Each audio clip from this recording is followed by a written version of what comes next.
안녕하세요. 말씀 돋보경 26번째 시간입니다. 얼마 전에 한 부부를 신방한 적이 있습니다.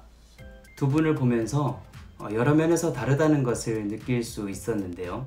그런 서로의 다른 점이 서로의 부족함을 채워주고 계셨습니다. 두 분이 고백하시기를 한 명은 나무를 본다면 한 명은 숲을 본다고 하셨는데요.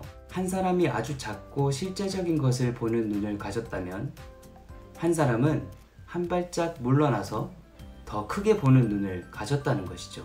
우리 인생도 마찬가지로 작고 디테일하게 봐야 할 때도 있고 또 한 발짝 물러나서 큰 그림을 봐야 할 때도 있는 것 같은데요. 오늘 예수님께서는 오병이어의 군중들에게 한 발짝 뒤로 물러나서 보라고 초청하고 계십니다.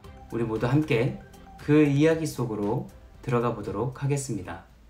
예수께서 대답하여 이르시되 내가 진실로 진실로 너희에게 이르노니 너희가 나를 찾는 것은 표적을 본 까닭이 아니요 떡을 먹고 배부른 까닭이로다. 썩을 양식을 위하여 일하지 말고 영생하도록 있는 양식을 위하여 하라. 이 양식은 인자가 너희에게 주리니 인자는 아버지 하나님께서 인치신 자니라.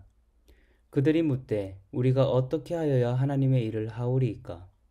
예수께서 대답하여 이르시되 하나님께서 보내신 이를 믿는 것이 하나님의 일이니라 하시니 그들이 묻되 그러면 우리가 보고 당신을 믿도록 행하시는 표적이 무엇이니이까?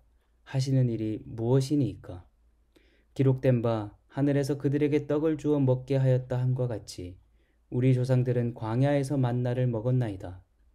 예수께서 이르시되 내가 진실로 진실로 너희에게 이르노니 모세가 너희에게 하늘로부터 떡을 준 것이 아니라 내 아버지께서 너희에게 하늘로부터 참떡을 주시나니 하나님의 떡은 하늘에서 내려 세상에 생명을 주는 것이니라.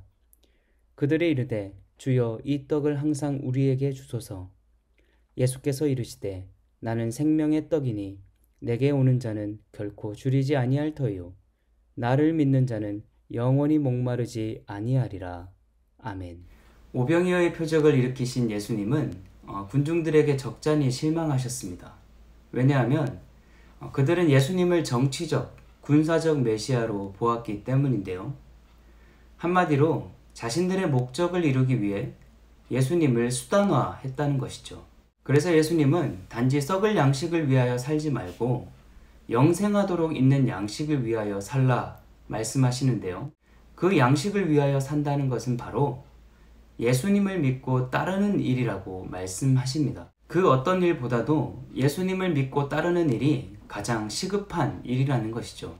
그들이 오병이어의 기적을 통해 배불리 먹었던 사건은 광야에서 굶주렸던 이스라엘 백성들이 만나를 먹었던 것과 같이 예수님이야말로 하나님께서 내려주신 참 생명의 떡임을 보여주었던 것입니다. 그들의 육적인 배고픔만을 채워주신 예수님으로부터 한 발자국 뒤로 물러나서 영적인 허기짐까지 채워주시는 예수님이심을 보길 원하셨던 것입니다. 세상을 살다 보면 시야가 좁아지고 또 일어난 사건의 단면만 볼 때가 있는 것 같습니다. 그런데 우리가 조금만 더 뒤로 물러나 그 사건을 다각도로 바라보고 무엇보다 하나님이 우리를 위해 어떤 일을 하고 계시지? 라고 생각할 수 있다면 우리의 삶은 조금 더 영적으로 풍성해지지 않을까 생각합니다. 우리의 삶에 우연은 없습니다. 우리의 삶에 그냥 일어나는 일도 없습니다. 하나님께서는 우리 삶의 모든 일을 통하여 자신의 생명을 주고자 하십니다. 좁아져 있던 시야가 한 발자국 뒤로 물러남으로 세상이 더 넓게 보이고 또 작고 사소한 일일지라도 그 속에서 하나님의 일하심을 경험하시길 소망합니다. 오늘도 생명의 떡이신 예수님께서 여러분 삶 가운데 함께해 주실 것입니다.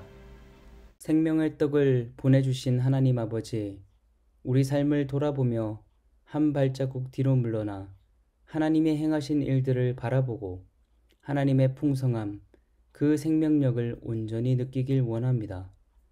우리에게 끊임없이 풍성한 생명을 주시는 그 예수님을 온전히 믿고 따르는 하루 되게 하옵소서. 예수님의 이름으로 기도드립니다. 아멘. 예수님의 말씀에 몇몇 사람들은 주여 이 떡을 항상 우리에게 주소서라고 반응합니다. 아주 진실되고 신실한 반응이라고 생각되는데요. 예수님이 우리에게 신실하셨듯이 우리들 역시 예수님께 신실해야 하지 않을까 생각합니다. 하나님이 내게 선물을 주셨기 때문에 나도 이 세상과 세상 사람들에게 선물을 베풀 수 있는 삶이야말로 하나님께 신실한 삶이 되지 않을까 생각합니다. 오늘도 그렇게 예수님에 대한 신실함을 이웃들에게 펼쳐 가시기를 바랍니다. 여러분, 오늘도 신실한 하루 되세요.